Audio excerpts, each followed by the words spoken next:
সাফ অনূর্ধ্ব-20 নারী চ্যাম্পিয়নশিপ বাংলাদেশ ভুটান ম্যাচের ভেন্যু কিংস অ্যারেনা। কিন্তু ফার্স্ট হাফ শেষেই ভেন্যু বদলে হয়ে গেল ট্রেনিং গ্রাউন্ড। কিভাবে সম্ভব?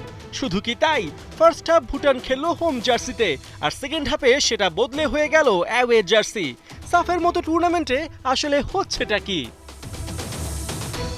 হ্যাঁ, ফুটবলে এমন সব বিরল দৃশ্যের দেখা মিলল বাংলাদেশ ভুটানের বৃষ্টি স্নাত ম্যাচে।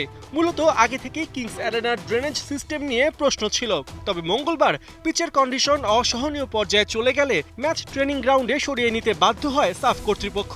আর এই সরিয়ে নেওয়ার প্রক্রিয়া সারতে ম্যাচের ব্রেক 15 মিনিট থেকে বেড়ে দাঁড়ায় 3 ঘন্টা। ওদিকে জার্সির অবস্থা খারাপ হওয়ায় ভুটানও অন্য জার্সি পরে মাঠে নামতে বাধ্য হয়। মঙ্গলবারের বৃষ্টিতে কিংস অ্যারেনার দশা এতটাই বিহাল হয়ে পড়ে যে সেখানে ফুটবল গড়ানোই হয়ে দাঁড়ায় কঠিন। ম্যাচের শুরু থেকে পানি আর কাঁদার সাথে যুদ্ধ করে খেলতে হয় দুই দলকে। মিনিট 20 মধ্যে বাঘের পায়ের ছাপের মতো ফুটমার্কে ভরে যায় গোটা মাঠ। জায়গায় জায়গায় জমাট পানিতে পিছলে পড়া, গড়াগড়ি খাওয়া আর চোটে পড়া চলতে থাকে দেদারসে। অবস্থা এতটাই খারাপ হয়ে পড়ে যে ম্যাচের মাঝে বাংলাদেশি প্লেয়ার নাদিয়া আক্তার জুথির চোখ থেকে কাদা সরাতে পানি পর্যন্ত দিতে হয়। এদিন 9 পরিবর্তন নিয়ে ভুটান ম্যাচের স্টার্টিং 11 সাজান পিটার বাটলার। নেপাল ম্যাচের শান্তি মার্দি ও বন্যা খাতুনই শুধু নিজেদের পজিশন ধরে রাখেন।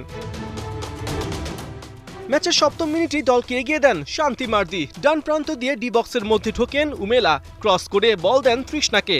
তার শট ভুটানের কিপার পেমা আটকে দিলেও ক্লিয়ার করতে পারেননি, বরং বল পেয়ে যান শান্তি। সেখান থেকেই গোল করে দলকে এগিয়ে নেন এই ফরওয়ার্ড। 3 ঘন্টা পর ট্রেনিং গ্রাউন্ডে ম্যাচ গড়াতেই ভুটানের অ্যাটাক। 53 মিনিটে কেলদেনের ক্রসে ভুটানকে সমতায় ফেরান ওয়াংমো। 57 মিনিটে বাংলাদেশকে ফের এগিয়ে দেবার কাজটি করেন শান্তি মার্দি। কর্নার থেকে পাওয়া বলে শট নিয়ে নিজের ও বাংলাদেশের দ্বিতীয় গোলটি আদায় করে নেন এই উইঙ্গার। 76 মিনিটে একক নৈপুণ্যে বাংলাদেশকে তৃতীয় গোলটি এনে দেন মুনকি আক্তার। মাঝমাঠ থেকে একাই বল নিয়ে ডি বক্সের ভেতর ভুটান কিপারকে বিট করে বল জালে জড়ান। তবে শান্তির হ্যাট্রিক যে তখনও বাকি। 79 মিনিটে সেটাও পূরণ হয়। ডি বক্সের লাইন থেকে উঁচু করে নেওয়া শটে কোনো সুযোগই দেননি ভুটান কিপারকে। শেষ পর্যন্ত নাটকীয়তায় ভরা ম্যাচে 4-1 ব্যবধানের জয় নিয়েই মাঠ ছাড়ে বাংলাদেশ। স্বাগতিকদের পরের ম্যাচ এই ভুটানের বিপক্ষেই বৃহস্পতিবার। পার্থ বণিক, ৭১।